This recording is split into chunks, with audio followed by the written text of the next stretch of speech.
Friends, there have been some discussion on New World Order, reorganization of United Nations, or need for reorganization of United Nations, and more importantly on India to lead the world. Very laudable points, but the point I want to raise in front of everyone is India has a very great gift of God known in spirituality as yoga.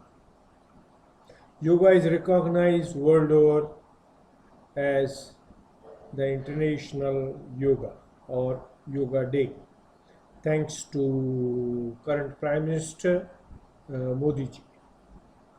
But let us understand two things. All of us want India to become leader, not for power's sake, but for ensuring that the world lives at peace. Is that correct? Now let's look at our own internal state. We have states fighting with the center. Within the states, we have the murders and rapes going on. We have political parties fighting at each other's neck. National parties aligning with the enemies of the nation. And everybody, media, political system, police, and all others except probably the armed forces. Armed forces are the only one who are still united. But everybody else is divided between the to be in India or not to be in India, or to use India for their own sake, whether India as a country survives or not. If this is the reality, how does India become leader of the world? For India to become leader of the world, we should go back and look into the history and the two examples, Lord Ram and Lord Krishna, are in front of us. Lord Ram, despite being in exile, removed from the state, but had individual powers and hence established himself as an example in the world and became the recognized leader. Ram Raj. Look at Lord Krishna, powerful at home. His world, Dwarka, was still the strongest in the world at that time. He himself was the strongest. He did not need anybody, everybody needed him. Hence he created Gita. He stood in the middle of Mahabharata and told the world how the peace can prevail and how dharma can be established. But look at our state in India. We have thousands of gurus, each teaching something or the other, nobody looking at each other. The only motive they have is the money. They all want to make money by befooling the common man, by exploiting the common man. If the spirituality in a country is at this stage, for that country to become the world leader, first this muck has to be cleared. Second, the political part. Democracy. Everybody is running for vote. Democracy is good, it gives you a lot of freedom, you can breathe freely. But what freedom are you talking about? I mean, if you go to the TV news, the political parties are getting involved in manipulations to get people murdered, to force them to suicide, to get them, robbed, to close their businesses. What is going on? While it is going on at that level, it seems there is no law in this country, no Supreme Court, no High Court, no national party who comes forward to say what the hell is going on, stop it.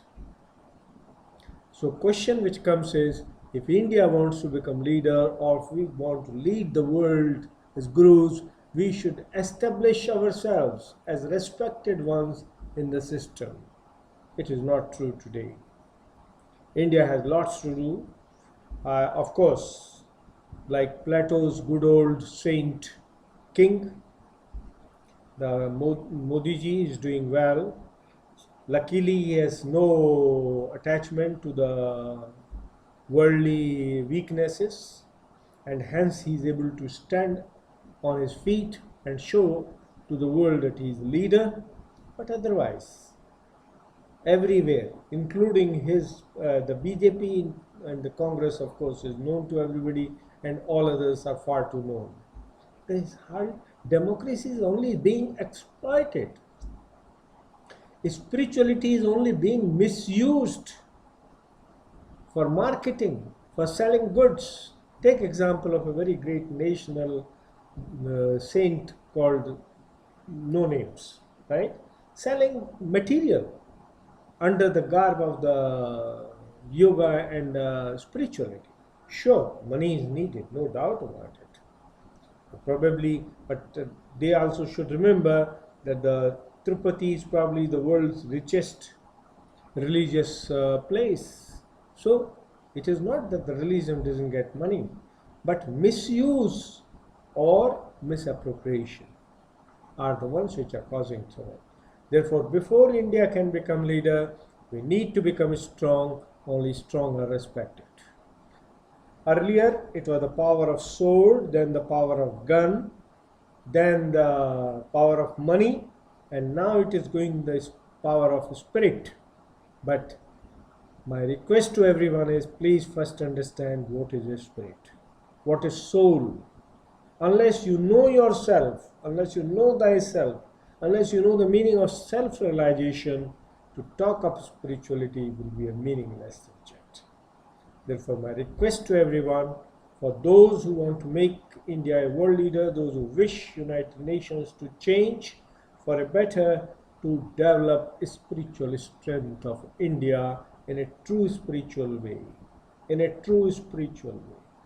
Please don't forget, even in Satyuga, Gurus stood as islands by themselves. Then how will you control the world? Unless it is the power of a label which Lord Shiva held, Lord Krishna held, Lord Rama held, unless you are powerful at that level, that you have the power to punish, you have the patience to listen, and you are respected for your own personal integrity. To become a world leader is something which requires all this. I request everyone who is thinking India should become leader, and I am one of those, should become example by themselves in personal values, in social values, and in spiritual values. Then only we can afford, or we can think of becoming the world leaders. God bless all. Jai Hind, Jai Bharat.